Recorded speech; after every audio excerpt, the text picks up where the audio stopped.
We have a show for you today. Do we ever?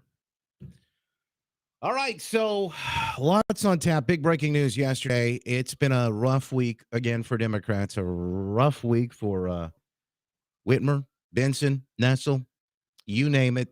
And that means good news for you, good news for freedom, good news for America. We'll talk about that here in the state of Michigan. DC was some bad news yesterday, but there could be a silver lining. I'll talk a little bit more about that as we continue our conversation. Plus, we're going to be joined with several different guests today. So we'll see Pat Colbeck, candidate for Secretary of State, Christina Caramo will join us, and much, much more. So buckle up, Buttercup. It's about ready to get fun.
It's West Michigan Live with Justin Barkley on Wood Radio.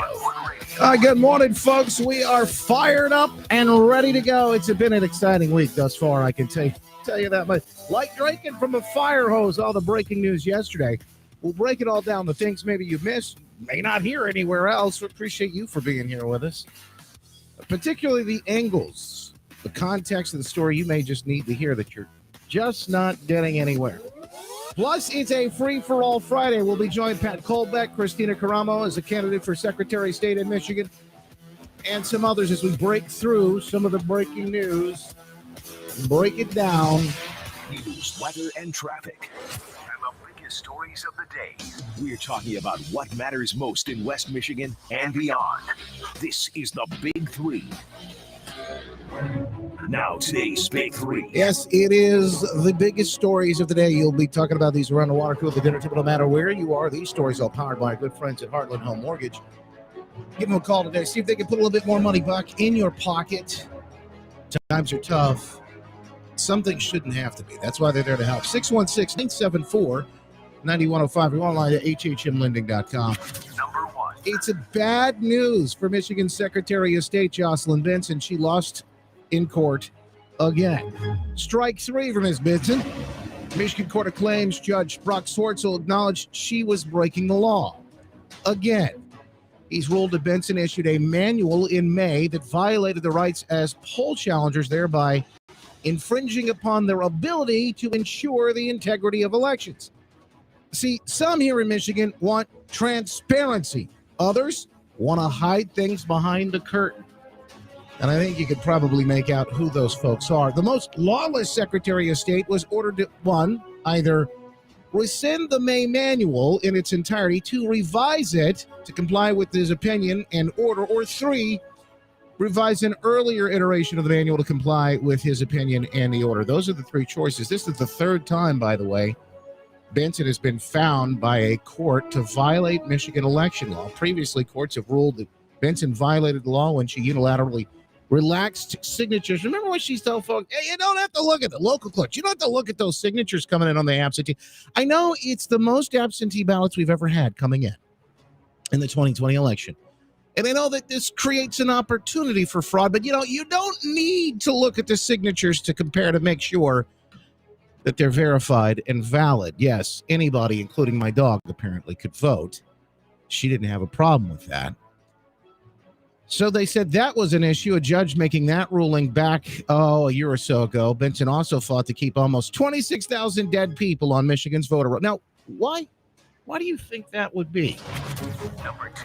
Tudor Dixon, speaking of elections, and the endorsements keep rolling in for Ms. Dixon. Yesterday, both Detroit News and former Democrat Tulsi Gabbard announced endorsements for the Republican candidate, promising to put parents back in the driver's seat for their kids, put more money back in your pocket to fight Biden inflation and keep families safe all across the state by fighting crime. Big week for her. They've got another, I guess, Tuesday is the next debate with Whitmer.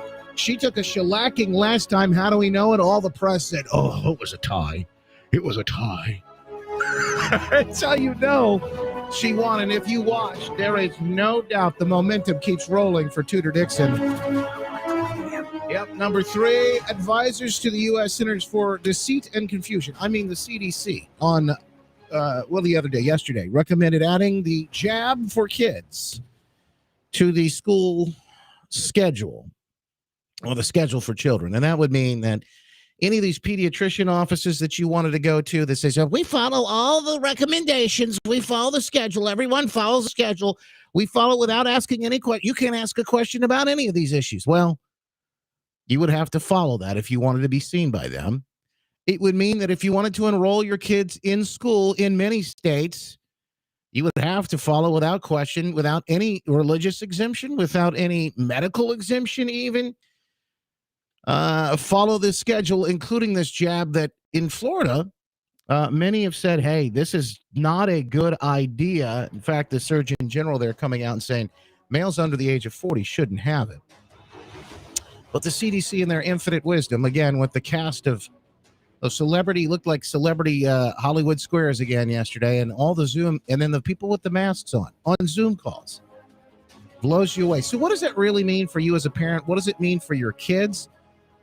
We'll get into all of that. By the way, Tudor Dixon and Carrie Lake both have come out and said, no, we're not going to do this if we're elected governor in Arizona and Michigan. Parents need to be put back in the driver's seat. And that's something that I think is resonating with a lot of folks who see how far we've fallen these days. Away from common sense, away from reasonability, away from reality. A lot of folks, the cheese is slid off the cracker, has it not? It's just, we've gotten into this weird and wild time, but we're making sense of it all, folks. A place you can come and, again, realize you're not alone. I know you're constantly hearing messages. You're constantly seeing things on the news, and they're trying to tell you, you don't know what you're talking about. You're crazy. Get in line with all of us. Well, it turns out they're the wacky, weirdo minority, and they're not really in charge. How do we know that? Yesterday, we saw the story. 84% of Americans polled in the New York Times poll said that the mainstream media was a threat to democracy. 84%. Isn't that something? Yep. Lots to discuss this morning. Pat Colbeck joins us right now. As a matter of fact, he's got the latest on this big court win yesterday. And Pat, I appreciate you taking the time to be here with us. How are you? It's a very good day. Yesterday was a very good day. But unfortunately, it was just a continuation of the lawlessness by our current Michigan Secretary of State, Jocelyn Benson. This is, by my count, yesterday it was her third strike where she's been found in violation of Michigan state law in the conduct of her office as Secretary of State. But I've had some folks highlight that it's actually her fifth strike. So she's actually on her second time at bat right now. I didn't realize it. But and so here's the bottom line is that back in May of 2022, Jocelyn Benson submitted what she called poll challenger guidelines for the upcoming election. In those guidelines, she ignored all the statutory or the legal protections for poll challengers out at the polls. And the folks that I've been working with made 5 claims of violations of statutes protecting the right to poll challengers. And Judge Brock Swartzel in the Michigan Court of Claims upheld all 5 of our claims and said, back to the drawing board, your rules need to be either rewritten to comply with the law or replaced with something that does comply with the law. So why would she do this, Pat? I mean, I can only imagine.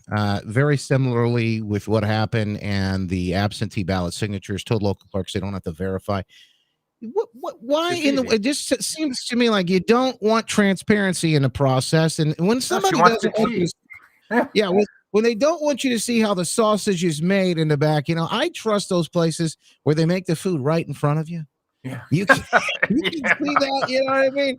This sounds like they're doing something in the kitchen, they're cooking something up, and I just to see here. Don't look behind the curtain. I just don't think that could be healthy for us. It's not. And so a lot of clerks actually trust the guidance that they receive from the Michigan Secretary of State. They assume that it's compliant with the law and they just go off and execute it. And they believe that if they execute all the directives issued by Jocelyn Benson, that this is going to be a secure election, that they're doing their job. Unfortunately, what we found is that literally she is a serial lawbreaker. And to your point, why is she doing this? Well, it's pretty obvious. She wants to enable cheating in this upcoming 2022 election like she did in 2020. So this is, it's a clear pattern where she's trying to cover up and prevent oversight of the elections. And instead, she relies on the media typically to push out false narratives saying that what people like me who have been investigating this election fraud are sharing with people. When we provide all the evidence, when we provide all the data, they say that it's all misinformation. Well, it turned out the misinformation, as ruled by a court of law, is clearly coming from Jocelyn Benson. First, I'd like to welcome in all the folks that fight for the Free Press and the Detroit News and whatnot. I'm sure they're listening today. There would never be, Pat, and I can't believe you would even make this assertion, but there would never be any sort of irregularity in our voting process. There surely wouldn't be any widespread issues. There would be no problems in the voting process at all, and everything is safe and secure, just like we're supposed to believe that everything is safe and effective. We are constantly promoted these ideas to us and these slick words and phrases that they use together. They put this stuff, it's all propaganda, but these are marketing terms. And we're led to believe that everything's fine and there's nothing to see here. And when anyone has questions about anything, they'll pull out other phrases. They're going to call you an election denier, which is so funny to me because anybody with half a brain we never deny there's an election. We just have questions about it. And when you say that someone denies their election, that's just absolutely false and ridiculous. But we don't have to go too much further back. We know the judge ruled that Jocelyn Benson broke the law with that verification of validation. We also know that there was just a ruling. In fact, I think she was sentenced with this woman in Southfield. What was that case? Do you remember that? Yeah, the clerk resigned.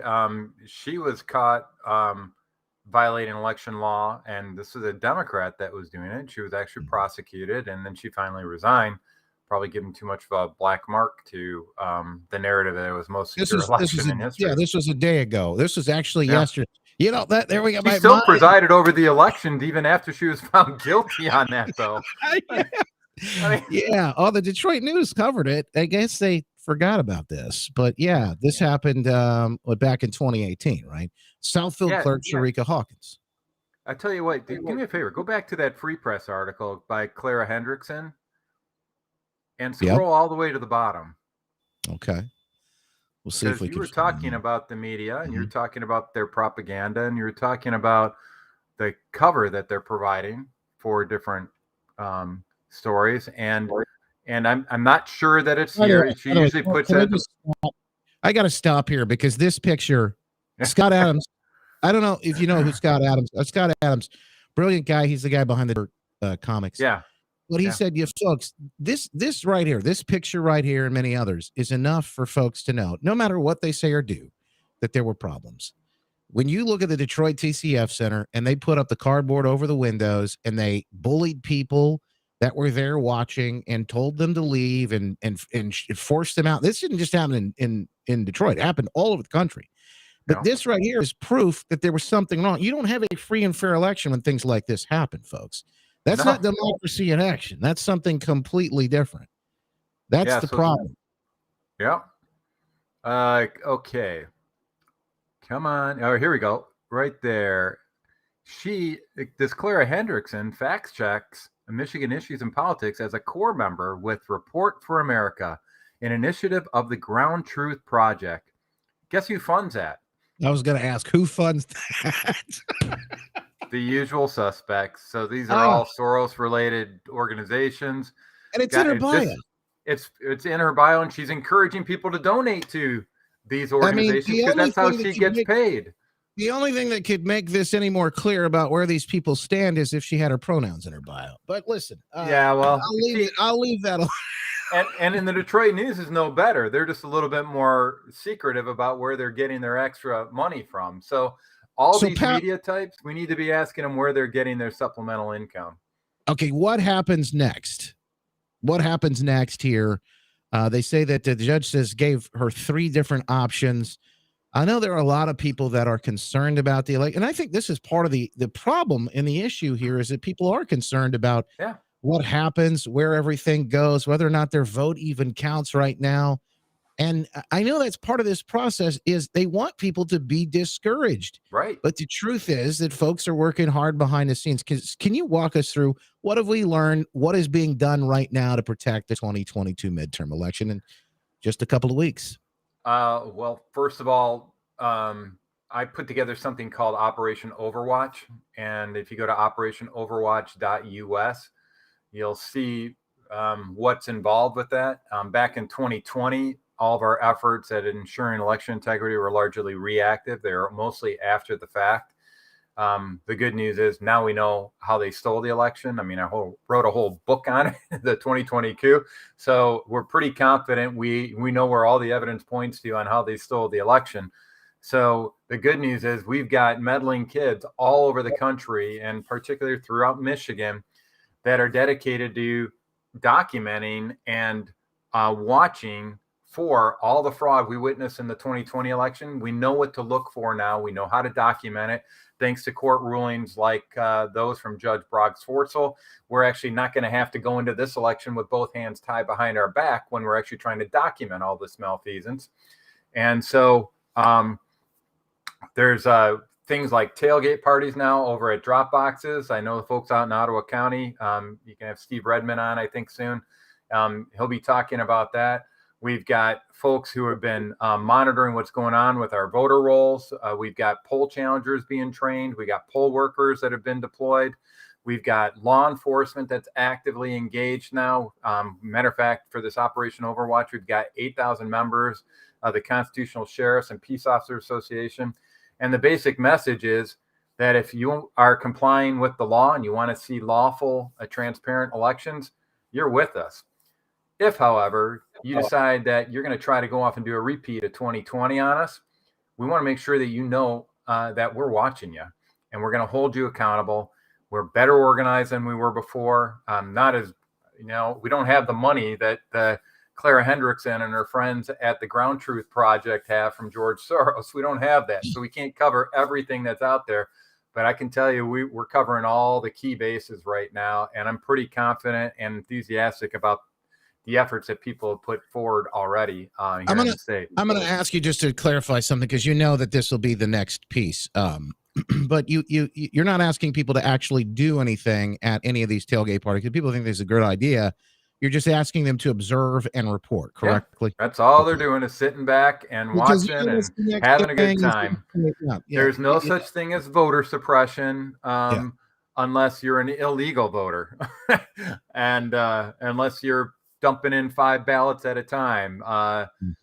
So there's no voter suppression on that. If you're following the law, you're with us. Even then, document and report. You can't stop things, and you don't want to talk to people and stop them or attempt to take any action in that way, because that would not be good. That wouldn't be good for any of us, by the way. Nope, no interference with them. We're just taking notes. So Pat, you continue to talk about this. In fact, I know that you've got you'll be talking to folks, Ottawa County Patriots meeting on Tuesday. If folks are wanting to hear more, you'll be doing a bit of a presentation for them Tuesday night, ottawacountypatriots.org. But I know you're all over the state talking about these things and fighting. Have faith. Don't get discouraged. That's the message I hear you saying. And if folks want to find out more, they can go to letsfixstuff.org and anywhere else to stay in touch with you. Go to operationoverwatch.us to find out all the different bases that we're covering. And if you want to get in there and understand exactly how they stole the election, that's at my book, The 2020 Coup. I put a lot of effort in it, over 220 footnotes documenting what to look for in this upcoming election. So get educated, be prepared, and pray. I think things are headed in the right direction. I think people are waking up, and you can be part of that movement and help us to wake up, folks. If you go to mi.foramericafirst.com. This is with the America Project. There's a whole bunch of ways you can take action in this upcoming election. And they've actually got a helpline that's set up so that if you see malfeasance that is occurring, True the Vote is helping out. They've got a number you can call and report stuff. If you don't want to call, you just want to type it in. The folks at the America Project have a little tool that they've used to actually help capture this information as well. So we'll put the links online. Pat, I appreciate it. We got to run. We got to hit news here, bottom of the hour. Pat Kolbeck, letsfixstuff.org. Thank you, my friend. God bless. God bless. Knock 'em alive.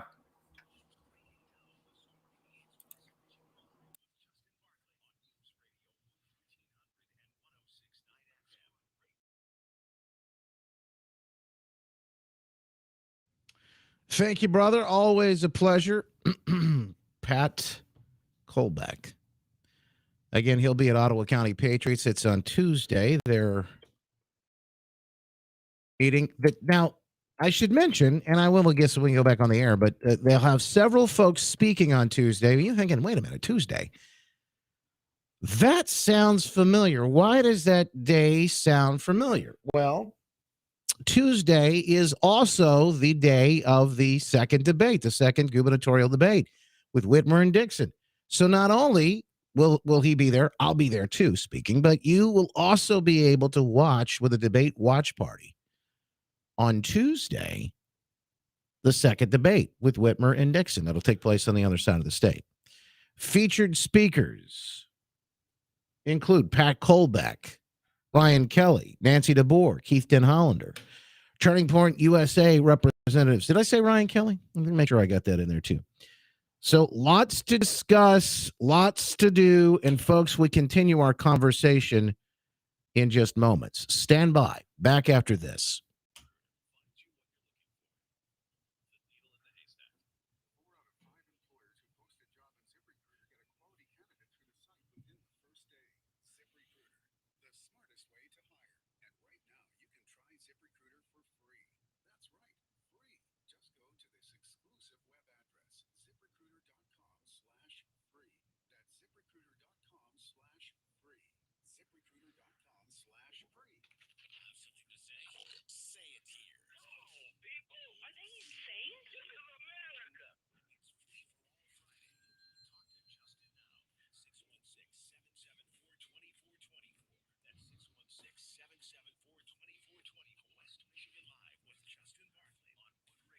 We continue the broadcast after the bottom of the hour news, get you updated with the headlines. You call in and touch on anything you'd like. We'll dive into the CDC ruling yesterday and the latest when it comes to protecting your kids. So don't go anywhere. It's a busy morning.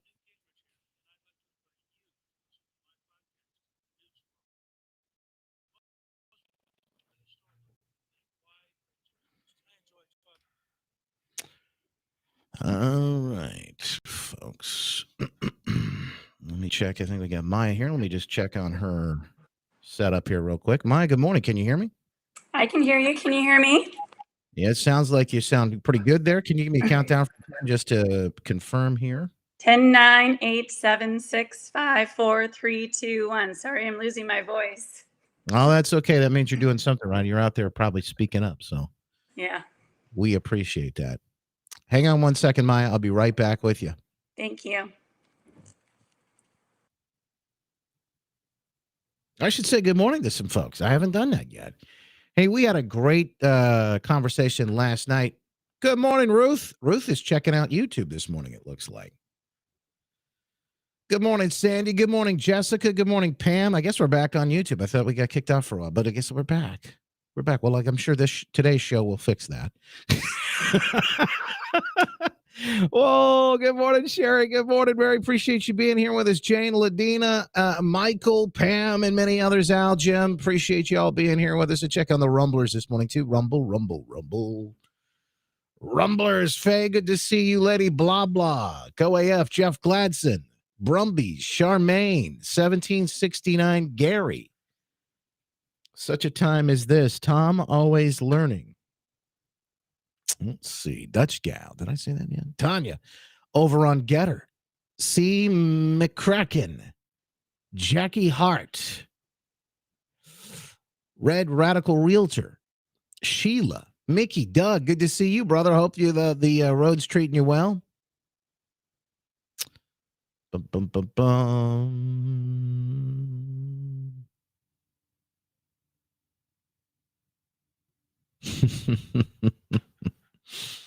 Awesome. So mark your calendar, especially if you're in Ottawa County, you want to come out on Tuesday. Here's some great speakers. Plus, you would be able to come out and check out the county Patriots meeting. Lots of good information there. On top of it, you'll be able to watch the debate. They'll do a watch party that night. Should be a lot of fun.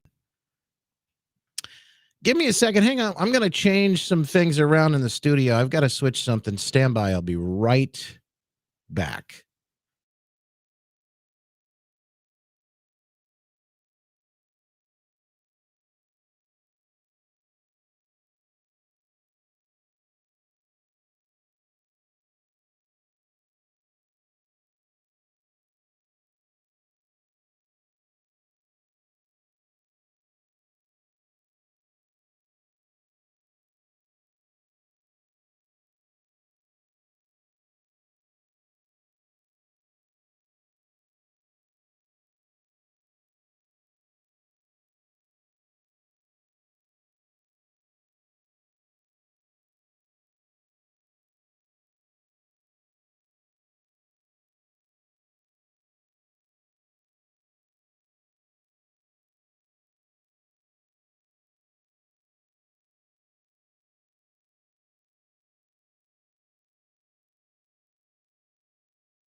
All right, folks, if you haven't already done it yet, go on over and check out our locals page, justinbarclay.com/locals. Lots of good stuff and exclusive in there.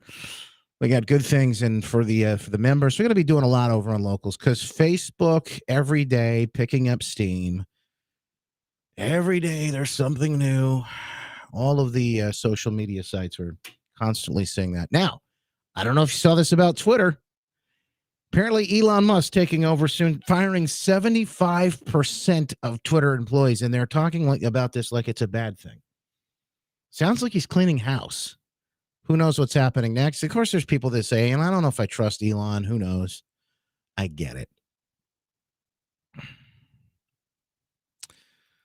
Mary says, listening to the show right now, observing cheating and documenting it does absolutely nothing since the cheating votes are still counted. Also, Benson's 5 court judgments does absolutely nothing since no consequences. She's already published the cheating rules to do in Michigan, which will be counted as legal. Disappointing show today. Mary, I think it's because you're thinking of this all wrong. If you have the evidence up front that people are cheating, you see it with your own 2 eyes, you've got it on camera, and we have a lot of this already. With some of the Dropbox footage. But what you're discounting is and I don't know if Pat talked a lot about this, but local law enforcement being involved in the process. Who do you think they're reporting it to? Maybe I should talk more about this on the air. What do you think? I don't know if you're listening on the stream or not, Mary, but let me know. Disappointing show, she says. What? How is that disappointing? I listen, I understand. It's easy to get discouraged, folks, but don't be. This is what they want. They want you to think there's nothing you can do. They want you to think there's nothing that can be done. But I will tell you, we are again in our 21 days of prayer, and beyond everything else that's happening, you got to realize God is moving the pieces behind the scenes right now. And I know it's tough. I know it's tough to think about this, but people are standing up for such a time as this. Now, I don't know how things are going to turn out. I don't. I really don't. Maybe you do. Maybe you got it all figured out. But I'm telling you that part of the psychological operation on you is to make you feel like there's nothing you can do. And that'll be part of our conversation, which is coming up next. There was bad news yesterday with the CDC, but there, I believe, are some things that you need to know that are good and some things that will help empower you. Specifically, if you're a parent, you're going to want to hear this. Stand up. Hang on.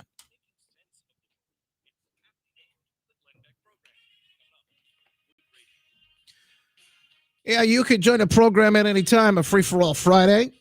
Just got a text message in at 616-636 1676. Mary says, listening to the show, observing cheating and documenting, it does absolutely nothing since the cheating votes are still counted. Also, Benson's 5 court judgments does absolutely nothing since no consequences. She's already published the cheating rules to do in Michigan, which will be counted as legal. Disappointing show today. Mary, I got to warn you, and I'm going to be very clear and very honest here with you. This is exactly what they want. The folks on the left, the folks who want to steal and just grab power at all costs, what they want is for you to think that there's absolutely nothing you can do. There's absolutely nothing that can be done. What I don't know if Pat talked at length about this. I'm sure he'll talk about it more on Tuesday night. Ottawa County Patriots meeting, Lighthouse Baptist. If you want more, OttawaCountyPatriots.org. But there will be a watch party for the Dixon-Whitmer debate there as well. You're going to hear from different speakers, but I think we can maybe get Pat to talk a little bit more about how they've got law enforcement involved. So they have the footage from 2020. Law enforcement is aware. They're watching. This is another piece of the puzzle. I believe God's working behind the scenes in ways we can't even imagine. So you may think you know how it's going to end, and I can't even tell. I couldn't tell you. But I will say, you are not hopeless. You are not helpless. Do not be discouraged. That's what they want. In order for them to pull off everything that they need or want to pull off, they've got to have less of you voting. They've got to have less people standing up and coming out and making their voices heard. That's how this whole thing works. We put an end to that. So there is some good news. There are things that you can do. And by the way, please get plugged in. Go follow that Operation Overwatch he was talking about. Go to his website, letsfixstuff.org. Get engaged. Get informed. Don't just get upset and do nothing. Speaking of getting engaged and getting informed, here to talk a little bit more about how you can do just that. In fact, the CDC with some very disappointing news yesterday. We knew it was coming. We knew it was coming. We knew it was just a matter of time, especially after you watch the first day of the Zoom meeting taking place, and all of these people together, and a couple of them were wearing masks on a Zoom meeting. You can't make this stuff up. Maya Hahn joins us right now. She's the president of a national autism and pediatric disease organization called REACT. They're a nonprofit organization advocating for honest science and medicine to address the epidemics of pediatric diseases. Reactforhope.org.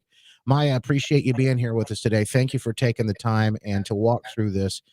It is a disturbing, discouraging ruling coming out of the CDC, but there is hope for people, and that's what I wanted us to get into today. What parents should really know so that they can be empowered. So let's walk through it. What happened yesterday? Thanks for having me on, Justin. Pardon my voice. I've lost my voice a little bit, but I'm going to push through and educate your listeners, especially those in Michigan. I do want to bring them some hope. So, yes, the ACIP, the Advisory Committee on Immunization Practices, the CDC's committee that determines what vaccines will go on the pediatric vaccine schedule that is required for students across the country. Many states do use the CDC schedules to require all those vaccines for school entry. Many states also ask or require those for daycares and even private schools. In the state of Michigan, however, there is exemptions, and many of the vaccines actually that are on the ACIP schedule are not mandated by the Michigan Department of Health and Human Services. So that is a good thing. So we've already seen in the past that the Michigan Department of Human Services is a little reluctant to make these requirements. And I think a lot of that is because of Michigan for Vaccine Choice is such a strong advocacy organization in the state that they really didn't think that if they put the HPV vaccine on the schedule, they put the flu vaccine on the schedule, they put the teenage meningococcal disease on the schedule, that there would be so much pushback from the members of Michigan for Vaccine Choice and pressure on the legislature that they might lose some of their power. So that's a good thing that we've seen a history of that. So now that the COVID vaccine, starting at 6 months, is going on to the schedule for kids, I'm not very concerned that Michigan is going to be facing this as a school mandate. However, it does come down to the executive branch to make the decisions on who is going to be like the director of HHS and the rules that go through HHS down to the school levels. So, with the pattern that we've seen with the current administration, with Governor Whitmer, I would assume that there might be some pressure from her to add the COVID vaccine to the schedule. However, Michigan does have exemptions. So even if Whitmer wins this election, which I hope that all of your listeners are planning to go to the polls and they're going to be voting for Tudor Dixon. But if Whitmer makes it through for another term and she pressures HHS director to put this COVID vaccine for kids starting at 6 months to be able to go to school, parents do have choices in the state of Michigan. You have all three exemptions available to you. You have the religious exemption, you have a philosophical exemption, and of course you have a medical exemption. So those are all good signs for those that are living in Michigan, parents that are living in Michigan and want to be able to opt out of any vaccines on the schedule. And yes, I'm glad you have this up, Justin, because I am glad to see that Tudor has made a public statement telling everybody that if her administration, if she's able to be elected in, that she will protect parents and kids by not allowing the COVID vaccines to get onto the pediatric schedule for school. So that's two the big kind of announcements leadership yesterday. we need. Yeah, two big announcements yesterday. Tudor Dixon here in Michigan and Kerry Lake in Arizona, both making those statements that they would not be allowing those COVID jabs to be required for schools in their state. So a lot of folks are standing up. And Maya, the other piece of this is you shared a graphic, and I've got it over on Twitter right now, but you can watch it in the behind the scenes live stream as well, where we're streaming all over Facebook, Twitter, Twitch, Rumble, Getter, all those different places. But these are the non-medical state actions for school immunization requirements in 2022. So these are all the states where currently they allow you to be exempted. Correct? I mean, that's a pretty good number of states right there. Absolutely. So, look at all the blue. If you are in a blue state, you have the right to opt out via a waiver program to allow your child to go to school, go to daycare, public and private.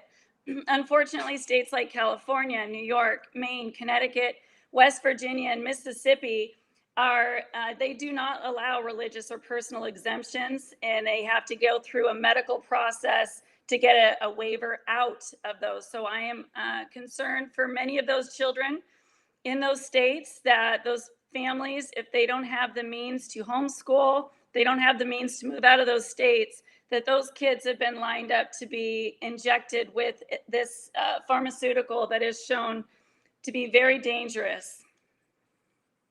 Lots to discuss here. In fact, folks, I know you're looking for a little hope on this, and as Maya said, there are exemptions that can be made and can be done. And one of the other things that may, I think, drive folks at this point, because they've seen just how political this whole process has become, particularly with the COVID jab, which we've seen the evidence. Even Florida Surgeon General has come out and made comments that males under 40 don't need this and shouldn't get it because of the risk. We haven't heard any conversation nationally really about the risks and whether or not kids should or shouldn't be getting it. But I think now we're starting to open up and have these conversations, and this might make people ask some questions about nearly all of the jabs that are on the schedule. How do they get on the schedule, and who does that? These people that are unelected. You don't have any say in this. Parents, apparently you do, and you can fight back. Maya, I'd like to have you back at some point to walk through that process, maybe hold the hand of folks and show them, if a parents, you have issues with these, how can you fight back? How can we empower these parents so that they can protect their kids? Because we know that's such an important issue right now in 2022 and beyond, as it always should be. But Maya, thank you for taking the time with us today. If people want to follow you online or they want to keep up with you and stay in touch, what's the best way for them to do that? Sure. You can go to healthfreedomunmuzzled.com. Or you can go to reactforhope.org, which is our nonprofit. We really need to bring more science and education to this topic. We now know it's been shown all around the world now to everyone that our regulatory agencies are not doing their due diligence. They're not doing their jobs protecting the American people. And it's up to us to make those changes and to prove and show the science-based science, the evidence-based science. So please help support those efforts, reactforhope.org. And you can find and connect me on multiple social media networks with Health Freedom Unmuzzled. Thanks, Justin. I'd be happy to come back on. There's a lot to unfold here, and parents really need to get educated. You got it, Maya. Thank you so much for being here with us today, Maya Hahn. Thank you. Always a pleasure. You got it. And by the way, if you missed any part of the conversation, it'll be up in a podcast. You can check it out later, the iHeartRadio app, wherever you get your podcast. Just search West Michigan Live with Justin Barkley. Coming up next, she's running for Secretary of State. Christina Caramo drops the reaction to yesterday's big ruling from the judge against the most lawless Secretary of State in Michigan in the history of the state, Jocelyn Benson. We'll get to it all coming up.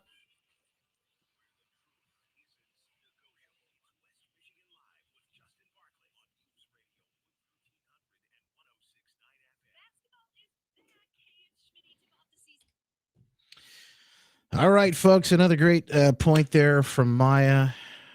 Lots of folks have questions about that. We're going to have to do another segment where we walk through what you need to know, what the process looks like. I know this sounds scary for a lot of people.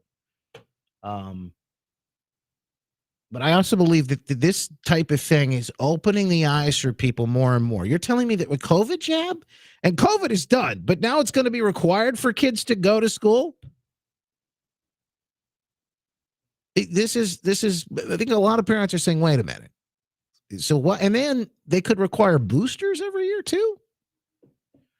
We'll dig into all of that in our Rona report coming up in just a moment. Let's check in with Christina, who is here. Let me just make sure. We've been having some chat, but I trust that these are going to be good. Hey, Christina, how are you? Justin, I'm ready to win November 8th, man. Get these criminals out of office. It sounds like your audio sounds good. Video looks good. Can you just give me a quick countdown from 10? Yeah, 10, 9, 8, 7, 6, 5, 4, Perfect. 3, 2, Perfect. 1. Perfect. That looks great. All right. So hang on one second. We'll get fired up and get back on the air here. Looks like we're going to have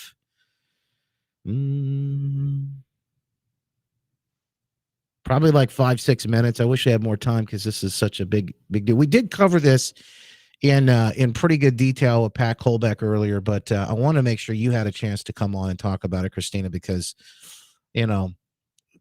this is what people need to see. This is not the first time a judge has had to come back and tell Secretary of State Jocelyn Benson, "Hey, you're breaking the law here. This isn't right. This is illegal." And so it's a problem. It's a problem. It's one that happens over and over again. That's it. She continuously breaks the law. She doesn't care. And if you think about it, remember back in August, Pat Colbeck, Bob Cushman, and myself, we held a press conference together about this very subject, and we talked about it the day before the primaries because we knew what Benson was up to, and so we tried, and people tried to seek relief for months regarding this issue. Now, keep in mind, what Jocelyn Benson is not stupid. She's extremely intelligent. This woman supposedly wrote a book about the Secretary of State's office, and she was dean of Wayne State Law. Now, how does someone who's supposedly a top tier attorney who went to Oxford and dean at Wayne State Law can't even manage to run elections? Christina, I hate to interrupt, but we got to jump back on the air. Here we go, folks. Yeah. Once again, News Radio 1300 and 1069 FM. Here she's running for Secretary of State in Michigan, Christina Caramo, looking to dethrone the most lawless Secretary of State in the history of Michigan, Jocelyn Benson. And we just heard again today that a judge has ruled yet again. She had to be told, "You're breaking the law, Ms. Benson." And a lot of the folks asking, when is something going to happen? Because it never seems to be held accountable for this. At least a judge has said, you've got to change the way you're doing things. But welcome in. Appreciate you being here with us, Christina. Thank you, Justin, for having me on. Yes, my opponent, as you mentioned, is the most lawless Secretary of State in Michigan's history. And for someone to have been dean of a law school but doesn't even know how the law works, seems like she must have got placed at that job to groom her for the Secretary of State's office, not because she's actually good at what she does. I gotta ask.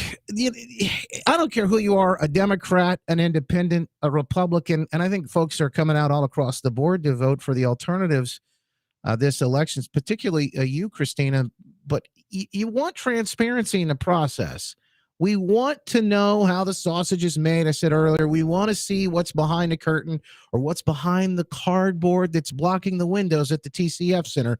We want to know what the heck they're doing so that we can understand, so that we can be sure that there are no improprieties happening at all times. I don't understand why they make the claim that this is some sort of wild, radical idea.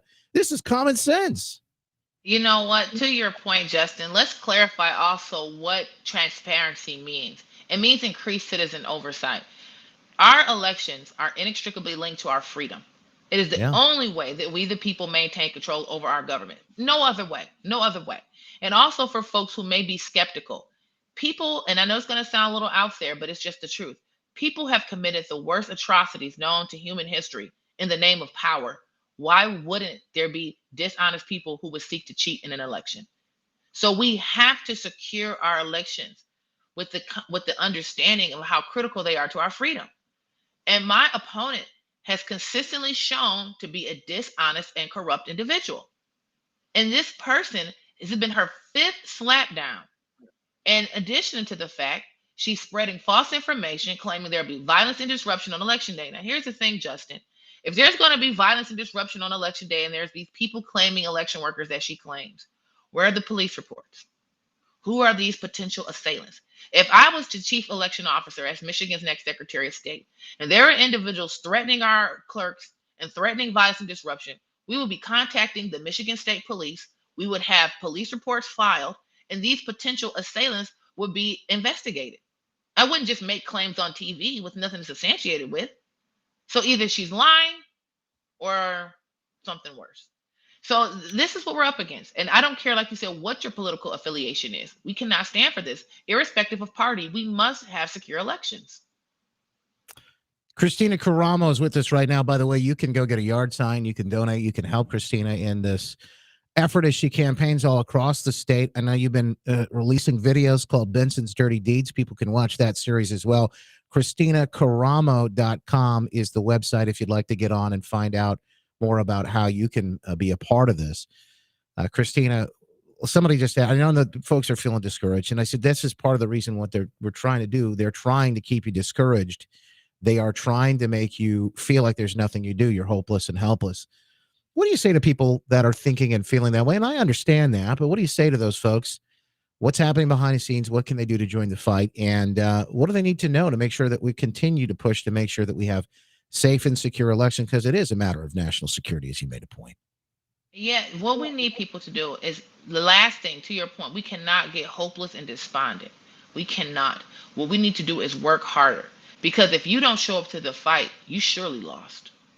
But you show up to the fight, you have a chance at winning. And what we need people to do, and I was thinking this the other day and have a conversation with a friend about this. When we were at the President Trump's rally a couple weeks ago, all the people we saw there, everybody watching this, your program, Justin, needs to be doing something on election day leading up. We have 2 weeks for the most important election in our lifetime. And, you know, Justin, every election people say that. And for me, I just roll my eyes like, whatever. But I'm telling you, this is a fact. These people are evil. And I am not exaggerating. You have Dana Nessel claiming that I could be charged with a felony and criminally invested, or I could be criminally charged and potentially committing a felony for just talking about fraud in our election system. These people are horrible. So the thing about it is that we cannot allow these people to have another term, because what do you think they will be like their second term? Yeah. They will be worse. So Tudor, Matt, and I, and every Republican on the ticket has got to win. But this Secretary of State's race, I don't care what your political affiliation is. I don't care what you typically do or how you typically vote. But you need to be voting Christina Caramo for Michigan Secretary of State. Jocelyn Benson cannot stay in office. There are so many anecdotal stories I hear across the state of Michigan. Not just what happened in 2020, stuff that happened in 2021 during the city's race. You hear about complaints what happened in last year's city's race. Mm-hmm. Let's not forget, there was a guy who ran for mayor last year in Detroit who made the same complaints we made about the TCF Center last year during the mayor's race. So we cannot have unsecured elections. And so do not get despondent. Do not give up. You need to be active in doing something. If you're not connected with my campaign or someone else you're supporting's campaign, you have to be, because other than that, you're just talking hot air, folks. And I don't mean to seem mean or harsh or cruel, but that's just the reality. Justin can't carry the weight by himself. We can't carry this by ourselves. We need everybody involved doing something positive and peaceful on election day to ensure that we have a free country for our children and grandchildren. Christina Caramo for Secretary of State. You can find out more at ChristinaCaramo.com. Thank you for taking the time. God bless, Christina. God bless. Thank you, Justin. Speaking of one of those things, she talked about showing up today. The bus tour across the state continues. Empower families, protect children. Happening today, in fact, in Brownstown, downriver, Telegraph Road, 3:30 on the east side of the state. 3:30 today. You can show up and be a part of the action as folks take this state back. Lots to cover. In fact, we'll do it on the after show. There's never enough time. It's the fastest hour in radio, and it's just flown by. We continue to fight. Facebook, Twitter, Twitch, Getter, Rumble, all those usual suspect places. In the podcast, the iHeartRadio app. Just search for West Michigan Live with Justin Barkley. Make it a great weekend, folks. God bless.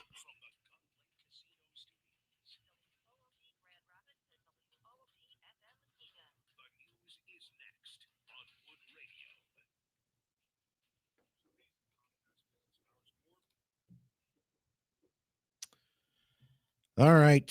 Hey, Joe, would you apologize to our caller who's still hanging in there? Is that the river guy? Will you let him know? I am so sorry. I know he's been calling, but probably not going to get to any river calls until after the election, because just things are just so tight right now. Thank you, man. Unfortunately, the scope of what we can cover and what we can talk about right now in the hour on the radio is so limited.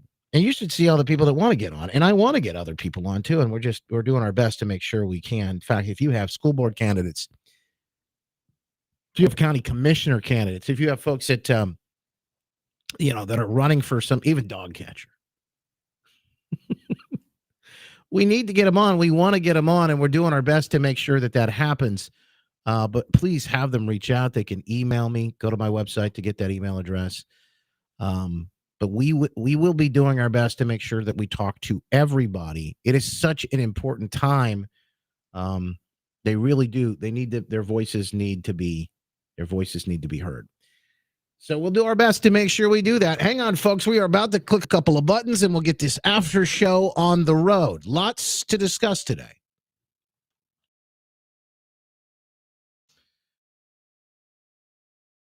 I tell you, when I'm getting emails and I'm getting tweets from the crazy people, you are over the target.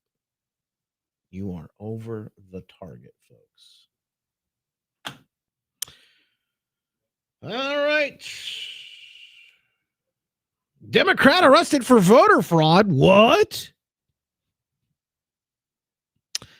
Interesting. That's an interesting story.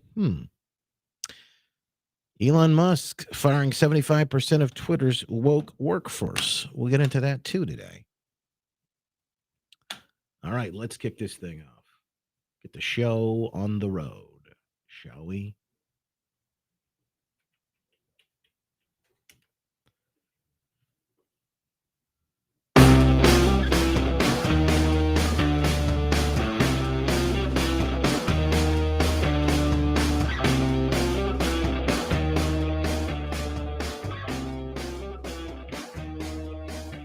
Welcome into the after show. It is the show after the show. That's how they call it, the after show. Never enough time to get to everything in that full hour. We do our best. But it is the fastest hour in radio. And folks have stood up and said, we need a little bit more. We need a little bit more time. Can you help me out? Can you help me out? Now that's what we're here to do, folks. Give the people what they've asked for, what they've demanded. Imagine that.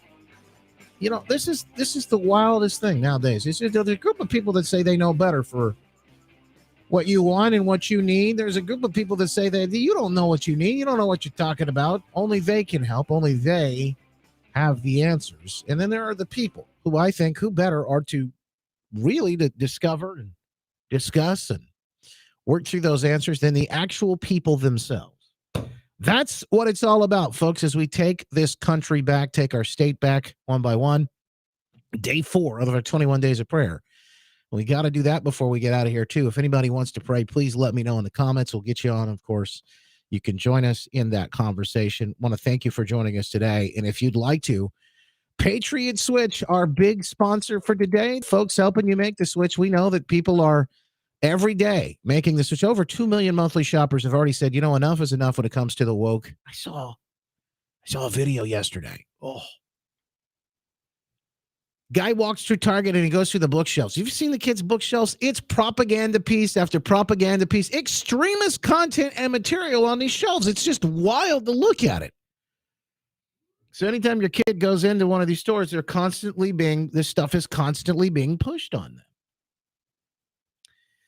So you watch this and you think to yourself, what in the world is happening? Well, it's happening every time you go into a store like that. You don't see it out in the open. It means they're doing things behind the scenes. And quite frankly, they are behind the scenes doing things God even knows what at times behind the scenes.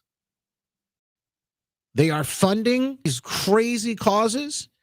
These radical extremist groups, they are taking your hard-earned dollars. They're spending on mainstream media, and we know what mainstream media is doing. Of course, the other day we heard mainstream media, 84% of people polled in the New York Times polled said the mainstream media is a threat to democracy. Time to pull the plug. We vote with our dollars every single day, whether we realize it or not. It's time to make sure that those votes count. Our dollars count. When you go to patriotswitch.com, you'll put in your name, your cell phone number, select my name from the growing list of Patriots where they ask, how did you hear about us? The people that are helping spread the word. Make sure you put in Justin Barclay, and then somebody will get in touch. And what's even even better about this is you help support this program. So we appreciate your help. That's patriotswitch.com, patriotswitch.com. Appreciate them for being one of our supporters today. The polls aren't good, folks. They are not good. In fact, this is what I was telling you. Bad week for Benson. Bad week for Nestle. She had to admit, boy, oh boy, things are really tightening. I could lose this week.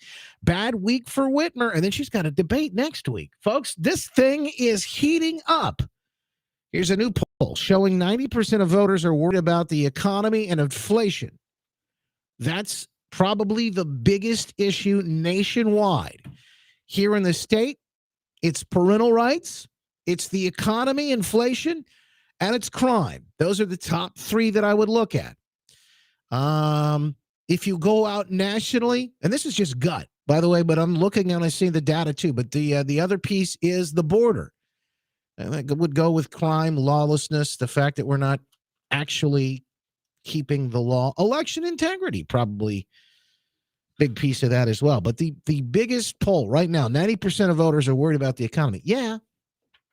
I mean, when people have to make tough decisions to decide whether to put gas in their car or groceries on the table, these are decisions that every single issue, every single person, no matter whether you're Democrat, Republican, Independent, you don't even think or vote, these are things that are hitting you hard on a daily basis. A new poll showing a significant number of voters rate inflation and the U.S. economic decline as their top concern going into the November midterm elections. A Politico morning consult poll, so you know this is not like a right-leaning poll. This is a Politico. This is a mainstream lefty-type poll. Showed that 71% of voters are very concerned with inflation, up 5 percentage points since August. Another 42% said the economic issues such as taxes, jobs were their top issue when deciding who to vote for next month. Overall, more than 90% of voters are worried the U.S. economy and inflation, and the poll revealing the Consumer Price Index, a key metric that measures inflation, reached 8.2% in September, running near 40-year highs. There you have it, folks. It's a problem. It's a problem for Democrats. It's a problem for Biden. It's a problem for Whitmer. It is a problem overall. Everyone is feeling the pain. And this isn't political. This is simple. It's about the pain you're feeling right now at the pump and everywhere else. I went to fill up yesterday. I looked at the price of gas and I'm like, holy cow. And they're out there saying, no. Everything's still, it's going down. Price of gas is going down.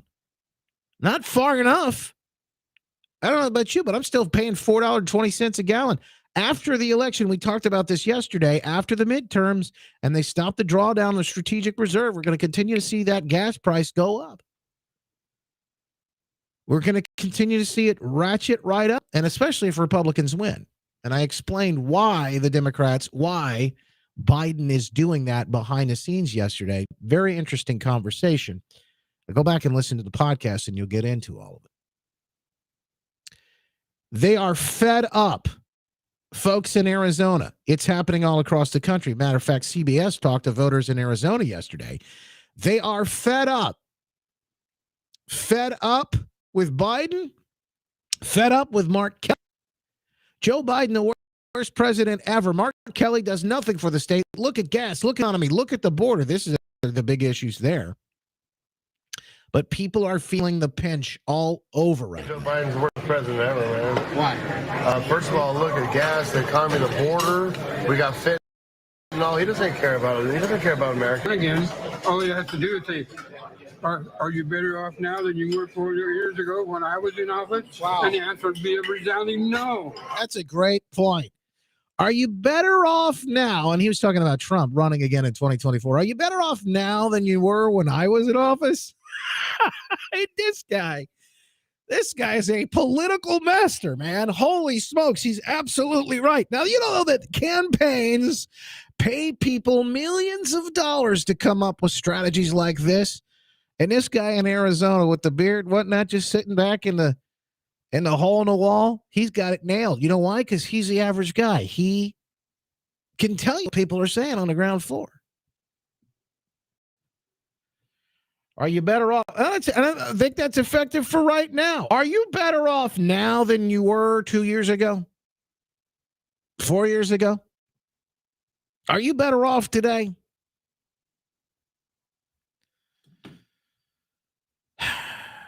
I mean, it's an easy answer, isn't it? It is an easy answer. And what got us here? It's Biden's, it's his policies. Day one, when he took office, you saw what happened with the, of course, the cost of gas and oil. It's the Biden administration and their slant on fossil fuels, wanting to eliminate it. You've created an environment right now where people, these companies, they don't know what to do. They're not exactly sure how to run things. They're not. They have no clue where we're headed. This is this crazy woke climate change agenda stuff that really results with America being collapsed. I mean, we're sitting on the biggest reserves of oil in the entire world, right underneath the ground right now. We could get to it if we needed it, but they won't let these people drill. People are hurting over in Europe. They're going to be hurting here this winter as well. They're not letting people drill. Energy independence. We shouldn't have to rely on OPEC. And when Trump was president, we didn't have to. We shouldn't have to rely on the communist nation of Venezuela. Biden's going around bowing down to everybody, talking to the folks in Venezuela, begging them, please give us some oil. Unbelievable. Folks are feeling the pain, and you cannot hide it. You cannot hide it. And I'm telling you that I think more than ever, these are the things that are going to lead to a massive red wave in November. But we're going to need a massive red wave in order to overcome everything that they're trying to do. We just talked about Michigan Secretary of State, the most lawless in the state's history, Jocelyn Benson. Again, a judge has had to tell her, you can't do what you're doing, Ms. Benson. You're breaking the law. But they don't care. None of these people care. Attorney General Dana Nessel, does she ever go after these people? No. Does she ever go after Whitmer? Did she ever investigate the nursing home deaths? Thousands of people died when Whitmer forced people sick out of hospitals into nursing homes, killing thousands. Thousands of people died. Shut down businesses, shut down schools, crippled our economy. Our children's test scores have never been worse. And their mental health. These poor kids and everything they've been through. It's insanity. Speaking of climate change and that whole insane thing, I mean, look at this.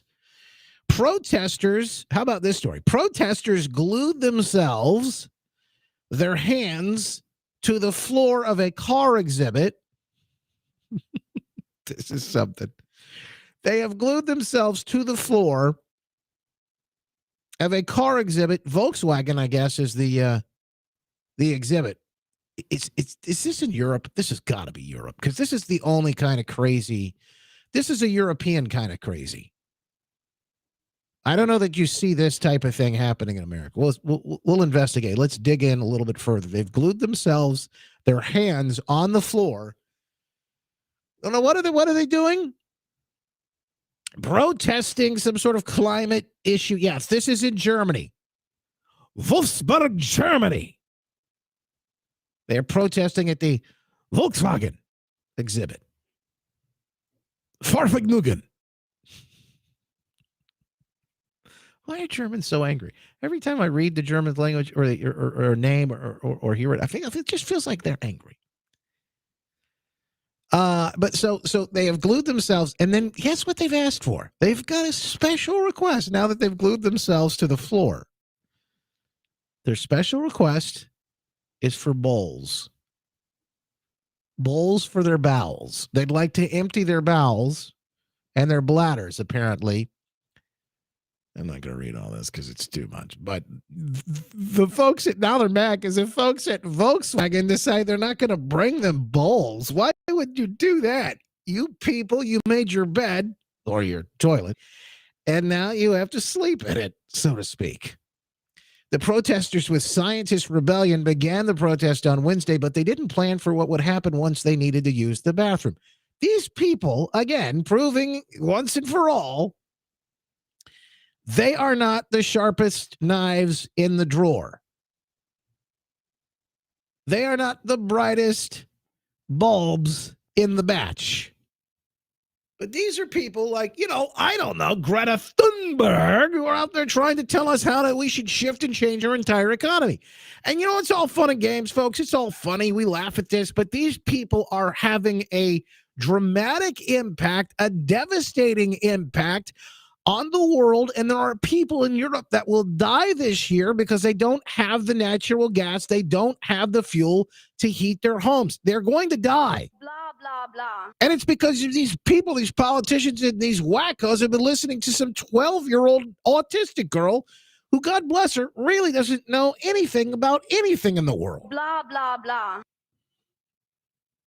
She's just been pushed out there in front with the rest of because she made for some sort of great spokesperson. She's great. She's great with the media. We'll put her out there. So now these people are stuck. Literally, they glued themselves to the floor. Volkswagen told us they supported our right to protest, but they refused our request to provide us with a bowl to urinate and defecate in a decent manner while we are glued and have turned off the heating. Well, wait a minute. You should be happy. They've turned off the heating. It's probably better for the environment. These fools. Now they're mad that they turned off the heating? Look at these morons in this picture. Holy smokes. They're probably all trust fund kids. These people that protest about all this stuff, they got nothing better to do.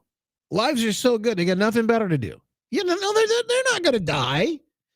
They're not going to be one of the most vulnerable that die because they don't have heating in their home. Some of the older folks, low income, etc. They're not going to be dead. Making them feel better about themselves because they're going to have something to do. So now, they turned off the heating. People in support can't get out of the building, tweeted one of the protesters identified as Gianluca Grimolda. He went on to clarify that they were allowed to leave but would not be allowed to return if they did. Well, what do you want Volkswagen to do? What do you want them to do? You want them to make you a nice fluffy bed there on the floor? We can't order our food. We must use the one provided by Volkswagen. Lights off, random. Yes, lights off. Absolutely. We're saving the climate here. If you people are serious about this, you'd go without any heat. You'd go with the lights off, of course. These morons. And let's be honest, you shouldn't be eating anything. You surely shouldn't be eating meat. We need to be carbon neutral, people. We got to reduce our carbon footprint. Carbon is used. So what are you over here trying to do? You want to eat something, and now you want to emit noxious gases from your rear end. You're only hurting the planet. You morons. Blah, blah, blah. These people. It's like they didn't think any of this through at all. But by the way, don't laugh. Don't laugh too hard. Don't laugh too hard because these are the people that are in charge of running for things and running things at some level in governments all across the globe. One of these morons is 2 seconds away from getting I'm sure, elected to something like AOC. This is who you're dealing with. And how did she become a congresswoman? AOC. This is the same type of idea. We can't order food. We must use the one provided by Volkswagen. Lights off. Random unannounced checks by security guards with bright torches. Police just came in, he added in a second tweet. Yeah. I mean, hello. Among their demands was the assistance that the German government lower the speed limit down to 100 kilometers per hour, about 62 miles an hour. Outside the center, other protesters raised a banner after they threw red paint, apparently symbolizing blood, on the steps of the pavilion. They also vandalized the windows. One of the scientists, identified as Marta Matos, claimed the climate change was leading to floods and storms and that some regions of the world would probably become uninhabitable in the years to come because of global warming. Hey, guess what, moron? They've been saying that for decades now, and it still hasn't happened. These fools running around calling themselves scientists. What kind of science are they involved in? Sounds like more of a religion than it does science. Protesters were mocked and ridiculed on social media for not planning ahead to meet their defecatory needs. Yes, they are in deep doo-doo, are they not?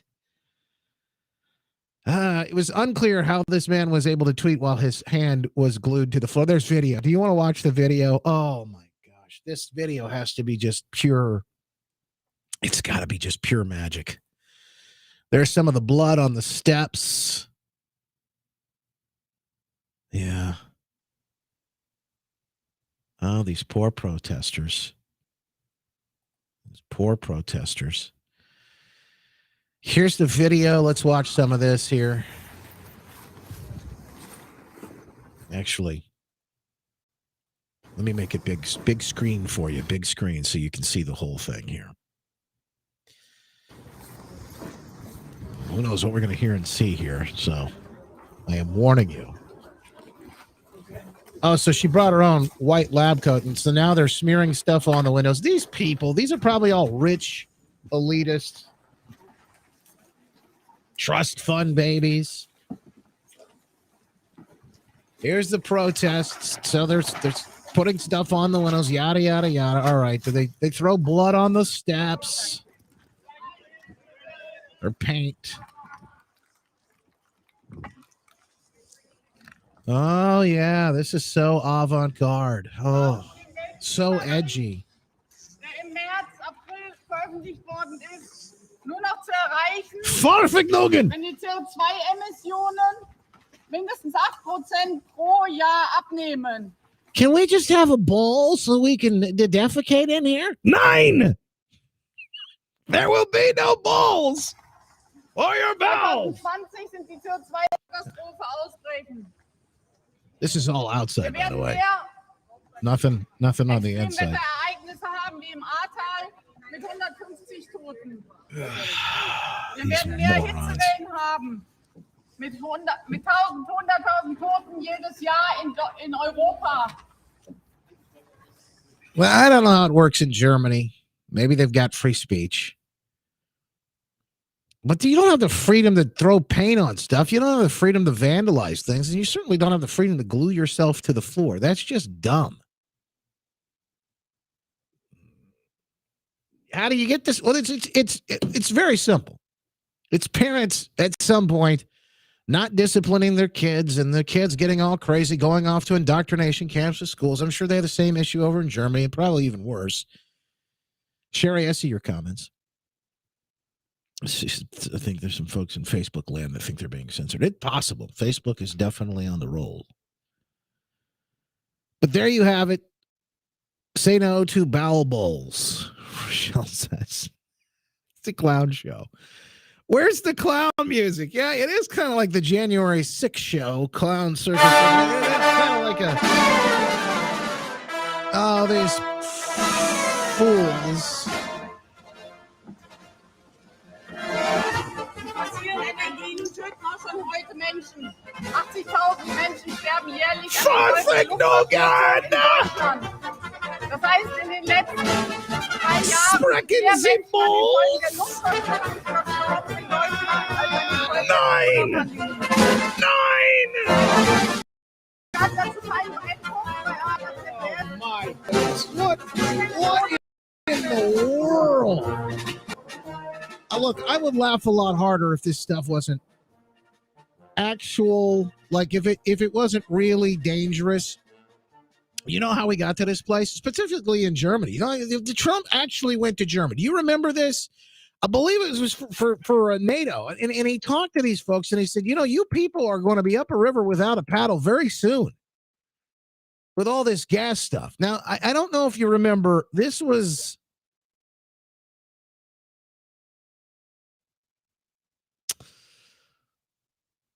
I think it was a meeting with NATO, and he warns them about gas. Now, hang on. Let me see if I can find it real quick. If I can find the video, I'll play it for you. But we're seeing the chickens come home to roost because in that meeting, he said, you're going to be reliant upon Russia. You're shutting down all of your nuclear, all this other stuff. And by the way, the reason they did that, is that, do you know that Russia, Vladimir Putin, funded some of these crazy, wacky, now this is Russian collusion, Russian interference. Vladimir Putin funded some of these wacky climate change groups to go out and protest in places like Europe, Germany, amongst others. And all of this led to them getting rid of their nuclear option. They had nuclear energy, which is probably the most safe and effective. There's those words again. Probably the most safe and effective option. But he was out there warning people, hey, you get rid of all this stuff. You do this, you're going to be in a really bad spot. You're going to be in a really bad spot, folks. I don't see the video now, but oh, here it is. Is this it? A meeting between NATO and the USA a few years ago. Trump warns Stoltenberg about Germany's dependency on Russia. Call him crazy, stupid, mad, and several other names. But what is happening in Ukraine today could have been avoided. Here they are talking about it. Yep, this is part of that video. Sad when Germany makes a massive oil and gas deal with Russia, where you're supposed to be guarding against Russia, and Germany goes out and pays billions and billions of dollars a year to Russia. So we're protecting Germany, we're protecting France, we're protecting all of these countries. And then numerous of the countries go out and make a pipeline deal with Russia, where they're paying billions of dollars into the coffers of Russia. Mm-hmm. So we're supposed to protect you against Russia, but they're paying billions of dollars to Russia. And I think that's very inappropriate. And the former chancellor of Germany is the head of the pipeline company that's supplying the gas. Ultimately, Germany will have almost 70% of their country controlled by Russia with natural gas. So you tell me, is that appropriate? I mean, I've been complaining about this from the time I got in. It should have never been allowed to have very... He's right. Oh, yeah. Imagine that. He's right again. President Trump was right.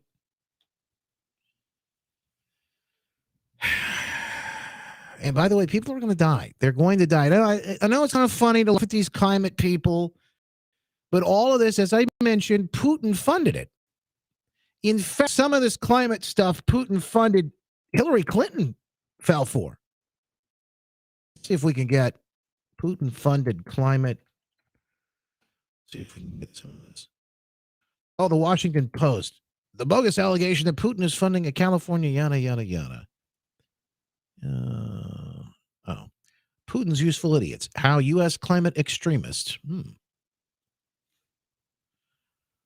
Interesting. Let's see what this one says. Putin's useful idiots. How U.S. climate extremists are funding Russia's agenda. That's not the one I was looking for, though.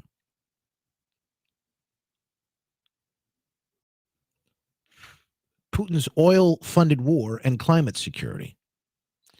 The role of Russian-funded environmental organizations. Oh, there you have it. Now, this is parliamentary question. Oh, is this a government, an EU government website?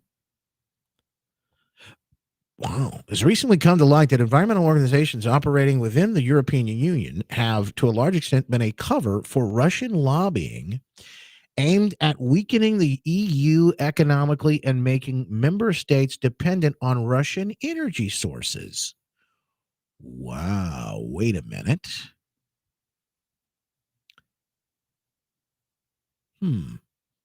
This is a European Parliament website. It looks like an official government website. These so-called environmental organizations have focused their activities on three main objectives: fighting against the development of nuclear energy, fighting against energy production from fossil fuels extracted within the EU, including through fracking, and promoting so-called green energy, including solar and wind, at the expenses of the previous two. Because solar and wind just aren't quite there In fact, if you talk to anybody, I've talked to folks who are sitting on the board for some of these companies, these energy companies, co-ops and things. So these are average citizens who sit on these boards because they're a part of a co-op, and you and your neighbors would be on these boards together. Well, they tell me that this is happening. This is going on. And some of the every day they're closing down. In fact, in Michigan, coal plants. That's why your gas bills, that's why your bills for electricity keep going up, is because things like this are happening in the background. So why do they not want us energy independent? You know, we could be energy independent. One of the things they're looking at is something called modular nuclear. And I'm not up to speed on all of it, so I can't really say that that's the solution. But, you know, they're shutting down a nuclear plant over here on the west side of the state. And the governor had a chance and an opportunity to fund it, to keep it going. Why would we turn all of this down? Well, I mean, I know people don't want nuclear plants necessarily in their backyard, but they don't want windmills and solar panels in their backyard either. And more than anything, they don't want to die because, well, we just couldn't keep the power on for folks. Who wants a Rona report? Speaking of madness, fresh off the presses, from the high priest of health himself, Saint Anthony of Wuhan, Mr. Booster Tony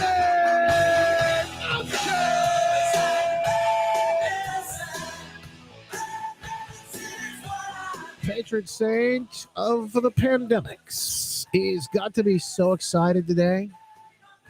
Oh, he's got to be just absolutely floored, beside himself as he sits and watches the CDC officially voting to add the jab to the child immunization schedule. Yes, that was the latest. It's done 15-0. By the way, I got to blow this picture up. Can I blow this thing up even more? How big can I get it? Because I want you to see, I want you to look at this again, this Zoom call with these morons. These are supposed to be scientists. Let me turn the chat off real quick so you can see it. How many masks do you see? So-called scientists on the call here. How many do you see in this? There's one right here. Yesterday we had 2. Maybe it's one of these who are hiding their camera. On a Zoom call with the mask on. And of course, they voted to make sure that your kids get juiced up with the emergency experimental jab. We don't even know what's in the thing. You're barely starting to get the releases from Pfizer on some of the stuff, and things that we learned are just crazy. No clinical trial. First one ever approved, no clinical trial. Yesterday, completely bypassing the FDA's vaccine committee for the first time in history, the CDC committee officially approved adding the jabs to its lunatic school schedule as expected, and it changes nothing. Coffee and COVID's Jeff Childers, an attorney. Earlier, we heard from Maya Hahn, who talked about this from a vaccine truth expert standpoint, and she talked about some of the many different states that have exemptions. So let's walk through some of this. This is what Coffee and COVID's Jeff Childers, an attorney, this is how he's advising to move forward. Jab makers already enjoyed liability protection under the PrEP and CARES Acts due to emergency use, but this had to stop sometime. So now, under the rules related to the scheduled jabs, they can start selling their non-EUA products without fear of liability. At least now, they can get out of the state of emergency, he said. Betting odds favor Biden ending the state of emergency, the national state of emergency, before the election. States that want to jab kids, like California, had already tried to mandate the vaccines as early as October 2021. Remember, Gavin Newsom's out there making the case for that. Although California failed to push the jabs through in 2021, news will almost certainly spark the issue there. Other states' laws automatically include the entire CDC schedule. So when the CDC added the jabs to the list, it also effectively added the mandate to those states. So to put it simply, we have yet another mandate fight on our hands, he said. But fortunately, We are all veterans now of the mandate wars. That's good news. It's not an alien development. It hasn't taken us by surprise. If you're honest, you always knew this day was coming. It was always in the recipe, he said. And there's no point crying about it. We have work to do. In the short term, school mRNA jab mandates must be opposed, blocked, tied up in litigation, and overthrown. He said we need to lobby the CDC to remove the jabs from the vaccine schedule. But those are battles. We can win the vaccine wars by doing just one simple thing, he says.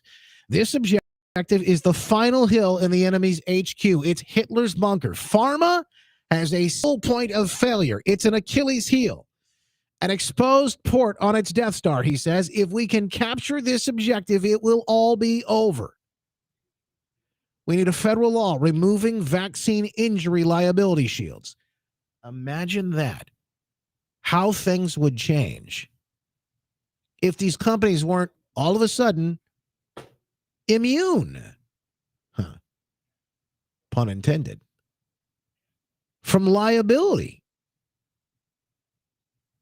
In other words, they could be held accountable. They could be held responsible for any of the damage that was done because of their product. I mean, any other product, they talk about this with guns all the time. Well, you're telling me you don't, this isn't a good idea here? If we do that, he says, if we reverse the state and federal protections for the vaccine makers, our long national nightmare will be over. It could instantly kill every single mandate. One tiny federal law would do it because federal law preempts state law. It simply doesn't matter if blue states have their own liability shield laws. All it will take is a one-sentence federal law reversing all liability shields and requiring jab manufacturers to be liable for injuries caused by their products. It's that simple. Not easy, but simple. Coffee and COVID's Jeff Childers goes on to say, there are also battles to be won at the state level. For example, Florida has Deceptive and Unfair Trade Practices Act, the FDUTPA, which allows lawsuits against companies that mislead consumers about the safety and efficacy of their products. Right now, FDUTPA includes a long-standing exemption for pharma, but that exemption could be removed. Lawmakers in Florida, hello, that'd be a great state to do it because right now they're leading the way. DeSantis is very bold right there, and lawmakers are lining up with him. He says, anyway, someone needs to start organizing a national campaign to reverse pharma's vaccine liability shield. I'm not saying it will be easy. Pharma will fight like crazy, but we know what we need to do, so let's do it. He said, I did a quick survey and found the following governors who publicly stated they will not add the COVID shots to the school vaccine schedules in their states. Republican Ron DeSantis out of Florida. Republican Kim Reynolds out of Iowa. Republican Kay Ivey out of Alabama. Republican Bill Lee in Tennessee. Republican Glenn Youngkin out of Virginia. Republican Kristi Noem in South Dakota. Republican Mike Parson out of Missouri. Republican Spencer Cox out of Utah. Republican Kevin Stitt out of Oklahoma. And Democrat, the only one on the list, Jared Polis out of Colorado. Interesting. Greg Abbott, Brian Kemp, two Republican governors who are suspiciously and surprisingly currently missing in action. Now, you know, they both have elections they're fighting right now, so maybe that's part of this. But you would think coming out and being completely forthright about these subjects would only help you in the polls. It is good news, folks, and it's news that we need to keep in mind, especially in these days when we get these crazy stories over and over again.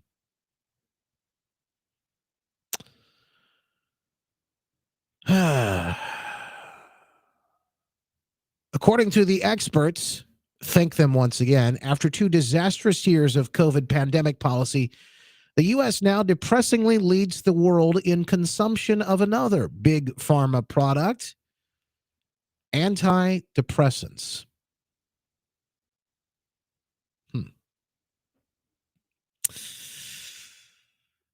You know, we don't talk about this. We don't talk about the mental health issues with our kids and what they're facing and fighting on a daily basis in schools, but it's a big deal. Global antidote users per 1,000 people. 110 here in the United States. Iceland, I wonder if it's a lack of sunshine there. They're number 2. Australia, number 3. Canada, 86. It's interesting to watch this chart. Korea is the lowest on the list, but it is no doubt. No doubt. Speaking of the governors, I saw somebody ask a question. Tudor Dixon came out in Michigan, said that she would make sure, running for governor, that these school mandates didn't happen for kids. And also Carrie Lake in Arizona, who just absolutely devastates every single journalist, I'm using air quotes, reporter that she faces. Lots to discuss. Lots still to come. We follow it all, particularly when it comes to the Rona report. A flurry of new variants is out there, folks. Be afraid. Be very afraid. In fact, I think some of the variants' names are B something. Dot something. Something else. A flurry of new COVID variants from CNN here reporting appears to be gaining traction globally, raising fears of a winter surge. You know what I'm more afraid of? Instead of a winter surge, I'm more afraid of that thing you cooked up in a lab with the Boston University 80% death rate in mice. That's what I'm more afraid of. I'm more afraid of Fauci and these morons continuing to monkey with viruses. Stop the insanity. I'm not worried about your variants. What I'm worried about is the morons who are still in power, these evil folks who appear to be doing anything and everything they can to wipe humanity off the face of the planet. And why would they want to do that anyway? I'm sure it has nothing to do with their crazy climate change religion. These science-denying fools, just like the morons, gluing their stinking hands to the floor, and I do mean stinking, asking for bowls so they can relieve their bowels somewhere in Germany. Probably get off on that sort of thing. It's sick, it's disgusting, and it's exactly who they are, folks. So be on the lookout for new variants, apparently. Which I guess we're supposed to be afraid of this. And I saw some local TV station, I don't know if they always do this, but some local TV station, again on Facebook yesterday, posted all the new numbers. Here are the numbers today. Just in time for the election. We got to be very scared about this again. Everyone has to be freaked out. Why? So you mail in your ballot, I guess? Is that what they want you to do? I mean, it's just craziness. It's insanity. And here we go again. No, I'm done. I'm not playing the game anymore. It's tragic. There are a number of new developments in folks who have died suddenly and unexpectedly. The latest is what the Blaze is calling a pure 17-year-old son, hopeful Broadway singer, collapsing and dying suddenly during a choir event. The family's shocked, but they say they know he's with Jesus. It's just so tragic. And now they want to mandate this jab for school kids all across the country. CDC wants to do this. Now, who knows what happened here? But Daniel Moshe, a senior at Layden High School, unexpectedly died on October 14th. The teen reportedly singing a solo when he tragically passed away in Naperville, Illinois, performing in the All-State Honors Show Choir for the Illinois American Choral Directors Association at Naperville North High School when he became unconscious, according to a TV station. I got the call from his teacher, music teacher. She said there's an incident, Daniel's father, Loden Moshe, said that he was singing his solo rehearsal and he collapsed, and now they've given him CPR and taken him to the hospital. They told us that while he was doing his solo, he just passed out. He collapsed. We don't know exactly what happened. We don't know anything.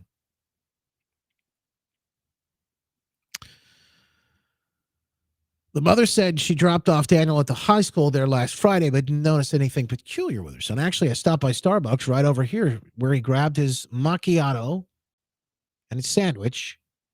I dropped him off, and he was waiting for his teacher to come up and pick him up with one of the students that were attending his choir show. Around 5 p.m., Daniel texted his mom to let her know he was at the choir event. I texted him and said, "Everything good?" He said, "Yep, all good, Mom." Less than 2 hours later, the family received the heartbreaking news.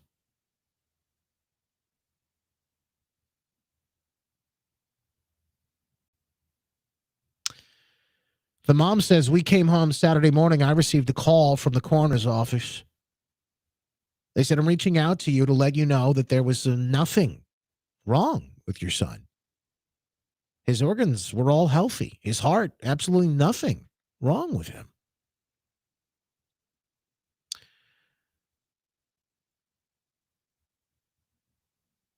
They still don't have any answers. The mom says, "You can see my eyes have been crying. I can't sleep. I haven't slept since Friday. I don't know how to explain it. We believe what we believe in. The Lord is keeping us going. It's not easy. We were supposed to buy him a car. We actually now doing his funeral.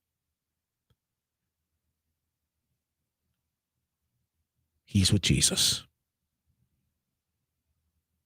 He's singing. He loved to sing for the Lord."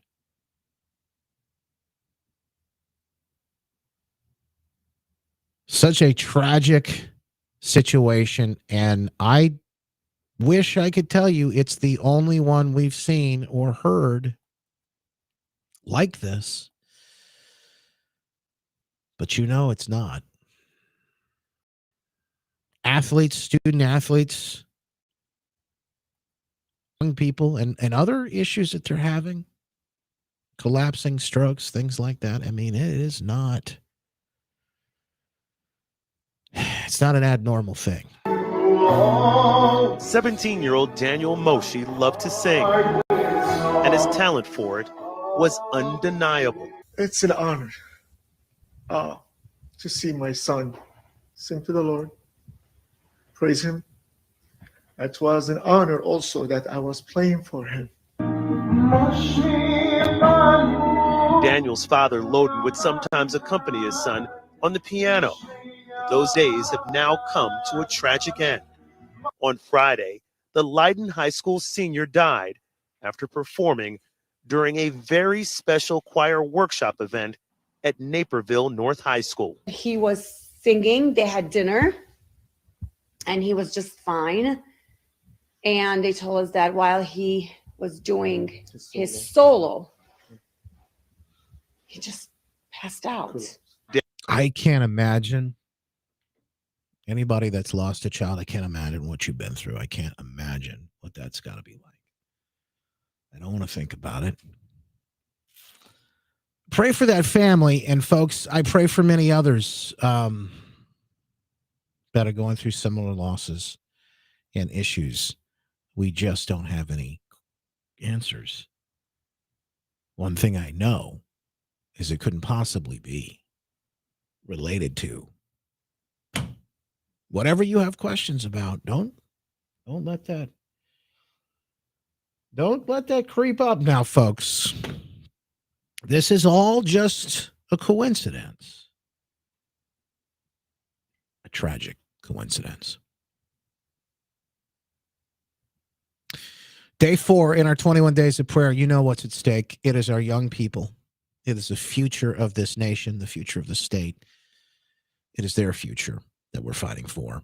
21 days of prayer, 21 days to Election Day when we kick this off. We're day 4 now, as we are now 17 days now out from the day that could change everything, that could get us back on track, that could wipe some of the evil that we're experiencing off the face of the state, the face of our nation.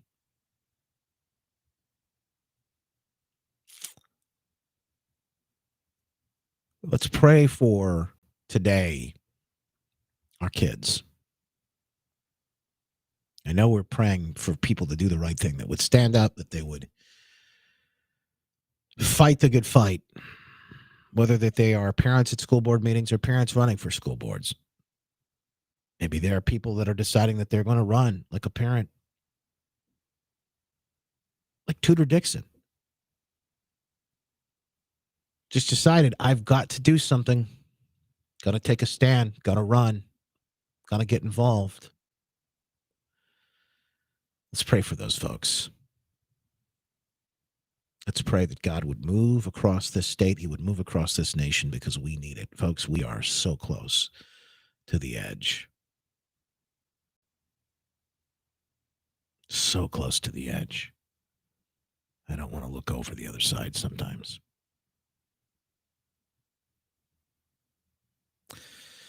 Father, thank you for the greatest nation ever created. Thank you for your hand on this nation. We know that you are woven deep into the fabric. We know that you are embedded into our way of life, into who we are.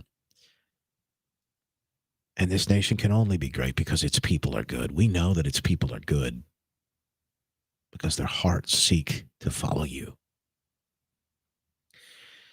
Father, we ask that you would reach down and lift those people up. Lift up the voices of the parents that are fighting for their kids. Lift them up at school board meetings. Lift them up in races running for school board. We wish, Lord, that you would give them the strength to fight those battles. We thank you for that. We thank you for the opportunity to have these conversations, to fight these fights, to fight for our kids, and to fight in your name, Lord. We thank you that you fight our battles for us. We thank you that we know that when two or more gathered together, the power, Lord, that we come together in agreement, that this prayer group, this chain is having an effect. We see you moving all throughout our state, and all throughout our lives, all throughout this country, Lord. We thank you for all you're doing. Even when we don't see you, moving the pieces together. We're excited for what you have in store. We know that you say that when the people that are called would stand up, they would turn from their ways and turn towards you, repent, and ask you to heal our land, that you will, Lord. And so we humbly ask today, we turn from those ways and we ask that you heal our land. In Jesus' name we pray. Amen. Now, I'm not on tomorrow or Sunday, but I would ask that you continue to pray on those days. Maybe I send you a little reminder or something out like that. I thank you for sharing the news. If you would like to join us in prayer and you want to be a part of this prayer chain, the 21 days of prayer, you don't have to pray every day, but many of us will. You can send me a text message to 616-636-1676. That's 616-636-1676. Text the word pray, Pray, to get messages, information, so that you can join the prayer chain. Making a massive dent in things that are happening in our state and our country right now. In fact, right now. And don't forget, today, you can go out if you are, especially downriver, the other side of the state. If you would love to join the folks that are on that bus tour, the Empowering Parents Protecting Kids bus tour. It is underway as we speak, and you can see the folks who are on that tour, Tudor Dixon amongst them. I don't know who's on that list for today, but downriver, I got to tell you, if you get a chance to come out Brownstown, please, by all means, do it. You're going to love what is happening. It is 3:30 today, Telegraph Road in Brownstown, and I believe that they might even have like a church that will be right alongside of them. I'm not sure of where this location is, but the bus tour, families, parents coming together, empowering families, protecting children. You've got to make the stand, and we need you in this fight. We need you. I will be back Monday morning, God willing, at 9:06, fresh and ready to go. Who knows what happens between now and then, but we'll stay in touch no matter what, folks. If Facebook takes us down for some reason, we'll always be over on Locals. So go to justinbarclay.com/locals and become a member today. Not this week, Sherry. She's going to come back with a baby on Monday. Probably not this weekend. I mean, it could happen anytime, but probably not this weekend. Yep, lots to discuss, lots to cover. We'll do it all Monday as the fight continues. Stay strong, folks. Keep hope alive. Know that no matter what happens, God is still on the throne. That's where my hope, my joy, my encouragement comes from. We keep the fight. We'll stand up no matter what because we know what's at stake. God bless you. Make it a great weekend.